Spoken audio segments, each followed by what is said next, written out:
Hey guys, today I'm here to do another Oily Skin Diaries foundation review.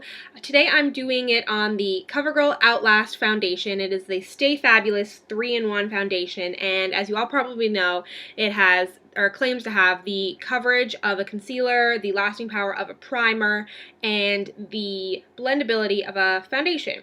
So I got mine in Classic Tan. I'm not sure if it's going to be too dark because I have heard that it tends to oxidize a little bit, but I'm really excited to try this foundation because I have oily, acne-prone skin, and I've seen a lot of other reviews that seem to say that it's perfect for oily and acne-prone skin because it really does keep you shine-free and last throughout the day. It comes in a 1 fluid ounce bottle, and it is also SPF 20, so I will insert a picture with flash photography just to show you how it performs with that, because when you have SPF, there's always a problem, or there can be a problem with flashback.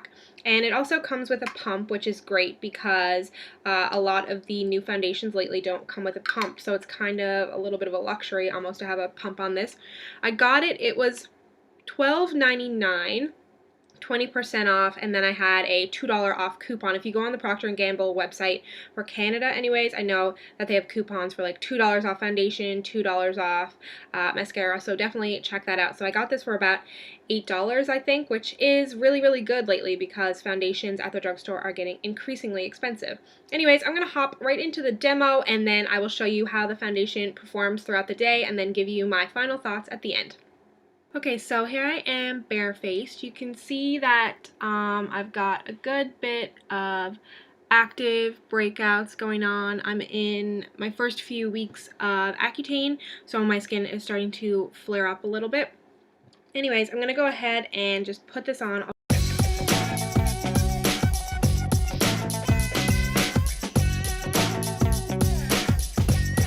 Okay, so this is one half of my face. One thing I will say is it's not as easily blended as I thought it was going to be.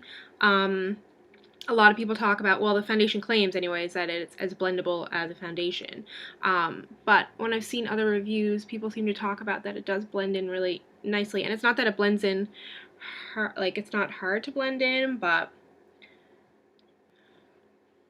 I do like it. It has a nice, fairly matte finish. It almost is like a liquid to powder kind of finish.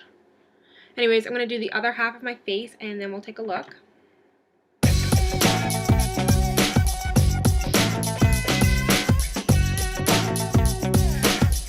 So here's my face. I'd say about 1.5 pumps of product. I still do have a little bit left on my hand. And this is what it looks like. I like it. It has a nice finish, pretty full coverage. I'm going to use the rest because, like it says, it has the coverage of a concealer. So, and I'm not going to use a concealer with this, so I'm just going to dab it on my areas that are a little bit more troublesome. And then we can see if it keeps the redness away. As well, if you use a different method to apply this foundation, let me know. I'm using my Real Techniques Expert Face Brush. I've seen people use Beauty Blender and maybe even their hands and stippling brushes. So just let me know if you feel like you have a more effective way. I'm just gonna use a smaller brush and just kind of push it on to the areas so that it doesn't move around.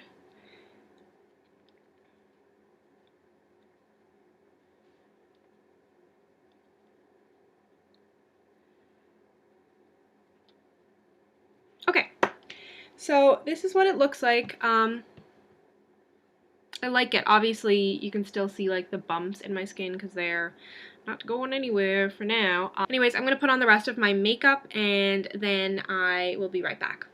Okay, so I have the rest of my makeup on. I don't have a ton on today because I'm not doing much of anything, but I decided actually not to powder my skin, which is really the most important thing that I wanted to tell you. I powder my skin with basically any foundation, and if you saw my last foundation review with the Maybelline Fit Me, I definitely had to powder that, but this one I don't feel like I need to powder at all. I didn't put the foundation under my eyes because I do seem to have a good bit of problem with creasing, and even though it does claim to have the coverage of a concealer, I like my under eye to be a shade or two lighter than the rest of my face, and I just didn't want to add on more product. But you can see that like the redness is gone out of all the rest of my face, and it does dry to like a powder finish, but like nothing that looks overly matte. But this is how it looks, and I'm really happy with it so far. And right now it is 9:14 a.m. so I'll come back in a few hours and just give you an update on how it's wearing throughout the day. Okay, so it is now about 3 hours since I initially put the foundation on. It is 1:08, and there is the slightest bit of, not really shine, but it's just not as matte as it was when I initially put it on, and I didn't put on any powder with this, so this is also something to keep in mind because it was pretty matte when I initially put it on. But I'm really happy with the product. None of the redness for my active breakouts has started to come through. As you saw in the picture, there was a little bit of flashback from the flash photography, but a lot of it was just in my under eye area, which is due to like a lighter concealer with a little bit of banana powder over it. So I'm really happy with the product thus far. It has oxidized a little bit, so you can see like it is a slight bit darker than the rest of my body, but it's nothing crazy. So I have to go out for a couple of hours, and then I'll come back and give you guys my final thoughts. So it is now the end of the day, and I am so happy with this foundation. If you saw my last foundation review when I came back after about like 7 or 8 hours, I couldn't have been oilier, but this is freaking fantastic. It looks basically exactly the same as when I put it on this morning. There's a slight sheen, but like keep in mind I didn't powder this, and I do have pretty oily skin, so I'm really, really happy with this. Just a few last points. When I am kind of reviewing a foundation, the things that I look for are price, packaging, lasting power, and coverage. And basically on all fronts, I'm super impressed. This foundation is $12.97 for the most part in places in my area in Canada, but I got about $4 off through coupons, and it was 20% off at the store I purchased it at. So good price. As for lasting power, it is now 9:18, and oops, it is, here we go, 9:18. So if you remember when I put it on, I think it was like 9:15, so it's literally been 12 hours, and I think I could honestly wear it for another 12 hours and it wouldn't budge.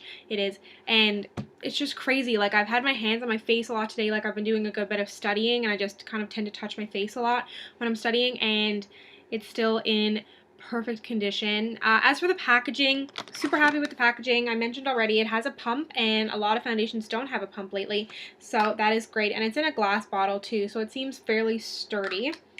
And the last item is the coverage, and it has crazy great coverage. It really does have the coverage of a concealer. A lot of the time I'll use like a green concealer just to color correct my redness on my face, but I didn't do any of that. I didn't use a spot concealer. Like, I don't even know why I need any of the rest of my products if this cancels out my redness, lasts all day so I don't need a primer. Like, it's crazy. I am obsessed. If you do have drier skin, you might want to steer clear because it does have a fairly matte finish. If you want to put on like a really good thick moisturizer underneath, or even mix a little bit of moisturizer in with it, if you do want to give this product a go, that may work for you. But if you have combination to oily skin, definitely try this. It has a fairly good color range. My skin tone is super tricky for matching, so a lot of the time I do have to get, like, I have 2 of the Color Stay Whipped, I have 2 of the Revlon Color Stay. I'm just difficult like that. But so happy with this product, and if you've tried it, let me know. Leave a video response below or just some comments, and let me know what you thought about this product or if you're going to be purchasing it. So thank you so much for watching, and don't forget to check me out on Instagram and Twitter at @reviewsbysam. And if you want to see more videos like this, just subscribe and press the like button down below, and I'll see you guys next time. Bye-bye!